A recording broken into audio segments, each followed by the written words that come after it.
like many districts, we have multiple sites, multiple locations. We're second largest district in Iowa actually currently.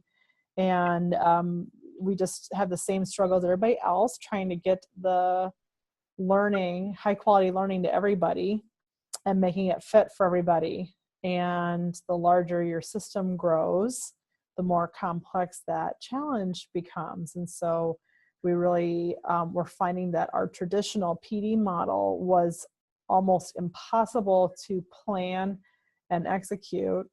And not only that, we couldn't guarantee that the learning was actually taking place. And so when you try to measure the impact of the professional learning you want to have happen, it wasn't showing what we wanted to show. And so we knew we needed to try something different. And so that's what led us here.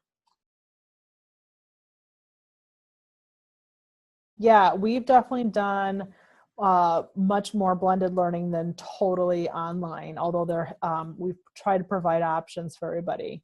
So one way that we did that was with a group who actually we were using technology to teach technology.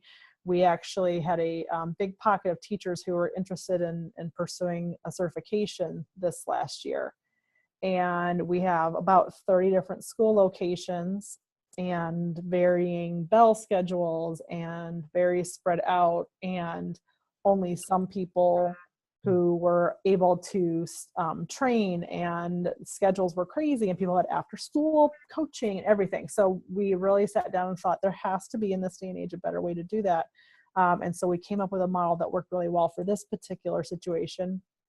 And we used it, like I said, for level 1 Google certification for educators. However, as we went through, we saw that this would really work really nicely for pretty much any professional learning, the way we set it up.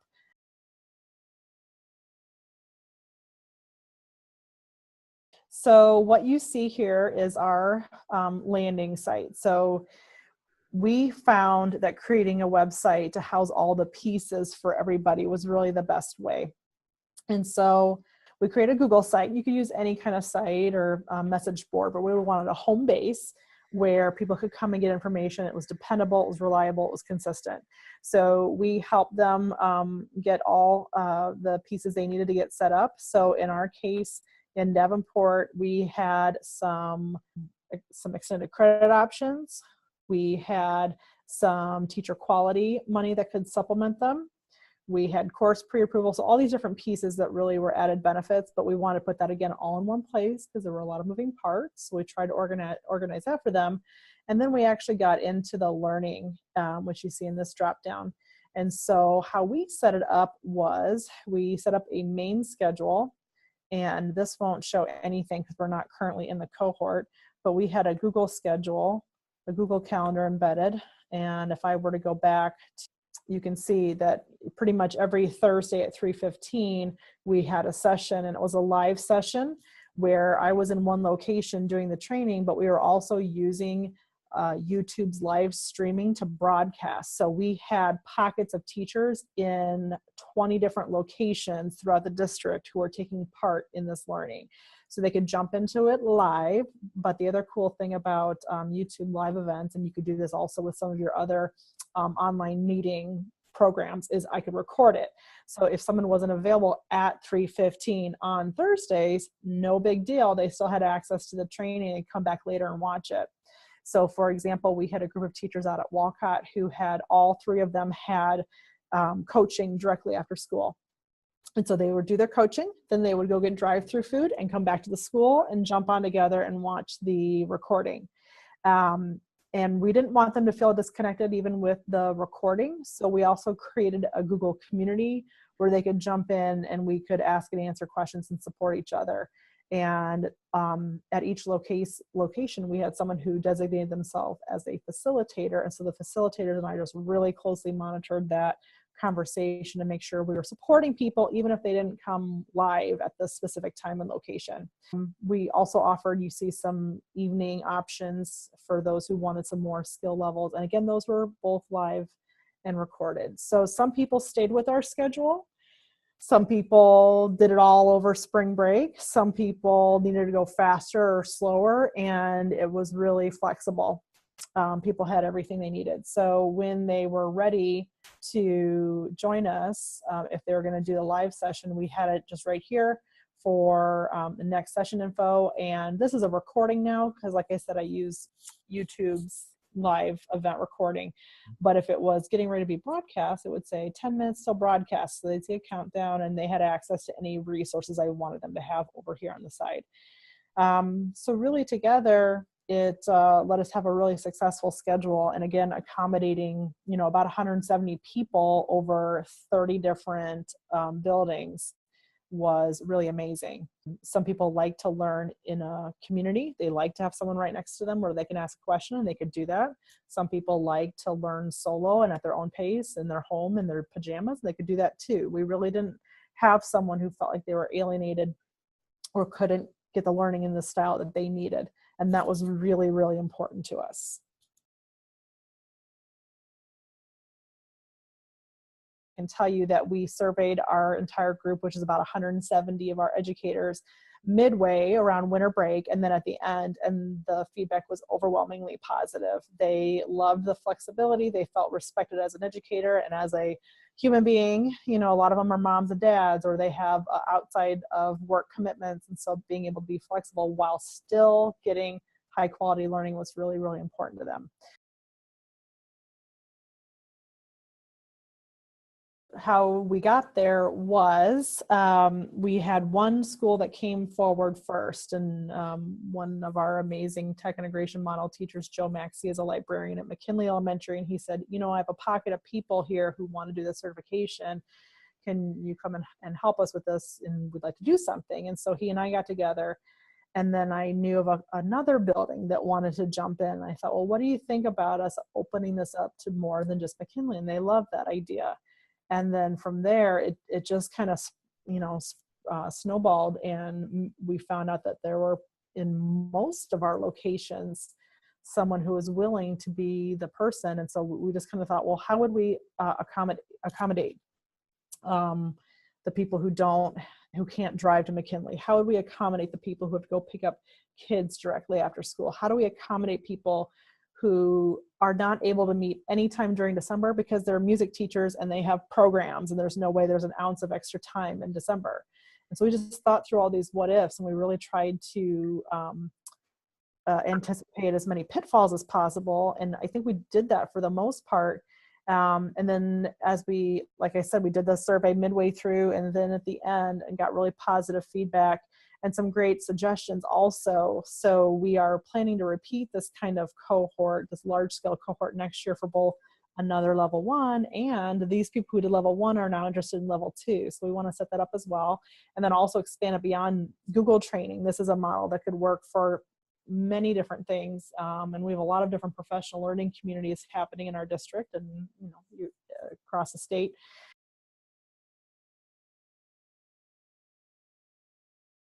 One of the suggestions was, in addition to the content, which we did on those Thursdays, people would have wished for more opportunities just for the workshop, just to come and play and have someone on hand for that. And we did that kind of informally, but we're going to make that a standard part of our process next year. So this year we had enough time where we did a 1 credit option. And we think that if we embedded these workshops like a plan, we could do a 2 credit option and make it even, another benefit for teachers who are looking for credit options. So just, we had really good ideas from the field and really positive feedback. So we plan to continue and grow from there.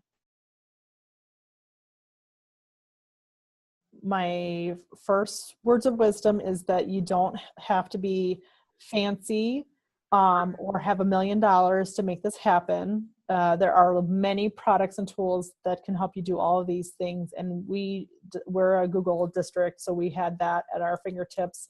But all of those, we didn't pay anything to use those. So we just try to think through what we had to make it happen. And I think a lot of places have access to Google. If not Google, there are other products that can help you do that. So just figuring out your products. And then we also did some testing in a smaller group. We did some communities, we did some organizing of sites, we did some different pieces like that, and we gave it to a pocket to kind of play around with before we went live full throttle. And I would say, you know, we started with what we thought was going to be a really small group, and it has happened to grow to 170 teachers. We didn't know it would be that popular. But maybe start with a group that's just a small group that doesn't mind you learning alongside of them. Like, this is the first time we're trying something like this, so we're going to ask for your feedback on what's working for you and what's not. Our number one goal as a facilitator is to make this a successful learning experience for you, and we're going to do what we can to make that happen. And I think people really respected that, and they gave us good feedback when we asked for it, and they knew that we adjusted for them, you know, even in midstream. So that's important, just to be flexible, and you'll hit roadblocks that you didn't realize.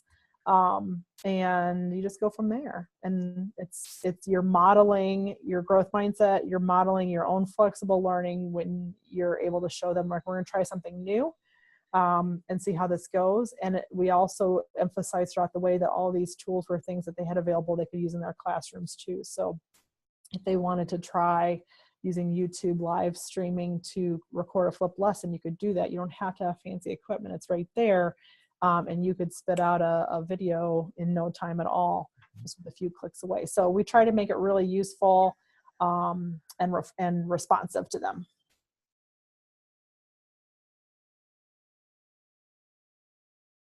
All of our facilitators are within our teacher leadership system. And so this became a piece, an extension off of that. So all of them were technology integration lead teachers or model teachers. We did also have some of our teacher librarians who came on board. And so for people who were TLCS, I could pay for them out of TLCS funding. If we had some non-TLCS folks who wanted to help out, and I was able to reach out and request district teacher quality money to pay them. Because they give a lot of their time, and, you know, then there's even time above and beyond in between sessions where they're answering questions or hammering out logistics. So we try to compensate that way. And then for those who are taking the course, some of them tapped into individual teacher quality money, and then and they could use that either for an hourly project. It didn't pay for all of their time, but a piece of it. And then some of them chose to use it for reimbursement for their graduate credit. So we set up a graduate credit and a relicensure credit option through Drake, through our local AEA. And so that took care of that. We also have lane change requirements for our salary scale, just like I'm sure every other district does. So we reached out proactively to our human resource department and wanted to know if we could have this as a blanket approval course so that people didn't have to individually request for this course to be approved for their lane change. So we got that done. So we try to think about, you know, what are some things that we could take off of people's plates to encourage them to do this. And even if there were none of those things, we thought that the learning was high quality enough it could stand on its own. But when you're starting, you really have to sometimes throw some carrots out there to get people to pay attention. So we try to think of anything, and we'll continue to do that. Anytime we can compensate people, we do. Anytime we throw an incentive, we try to do that as often as we can and make it great learning.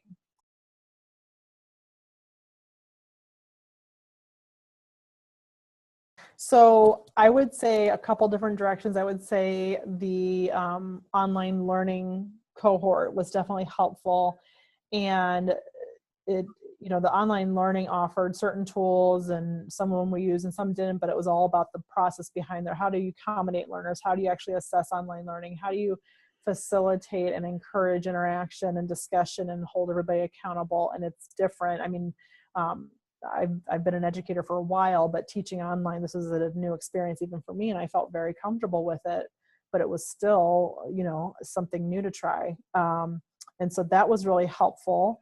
I liked being in the cohort and having colleagues in all different content areas and grade levels and experiences, and we all bounced ideas off of each other.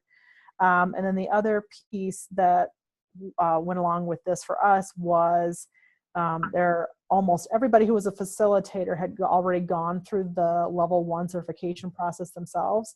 So we really engaged in the learning. A few of us are certified trainers through Google, but what's really cool is some people, and I feel like this is a very big step of bravery, had not done the certification at all and said, I want to learn and I want to support my colleagues and I'm willing to facilitate.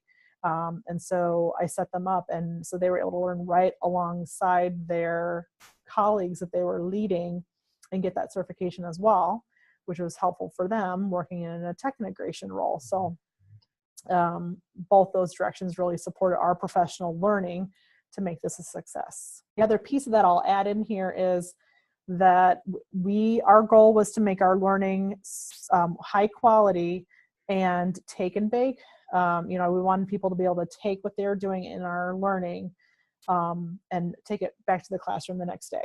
And like I said, we happen to be talking about technology in this case, but I feel like that's the same way I would feel with now any PD that I do. Like, can someone take this and make changes with this directly in their classroom or in their professional setting, even the next day? I just really enjoy the mindset where we are right now. It used to feel as an educator, you were so boxed in, like, this is what you do. And I feel like the leadership of my district has really set us up to please try something outside the box. Please try to figure out a way to make this happen, because what we were doing traditionally wasn't necessarily working for students or for teachers. And slowly, because change takes a long time, but now that we've had some positive examples, we have had other pockets of PD saying, well, how come we all have to be in the same place at the same time to do this? And why do we worry about reserving a large facility that has enough Wi-Fi for 300 people when we could be doing this in a blended environment and in our own buildings? Or anyway, so there's a lot of, I hadn't thought about that's coming back in the conversation now, and it's exciting because it makes the ability for professional learning just to grow exponentially. So it's very exciting times.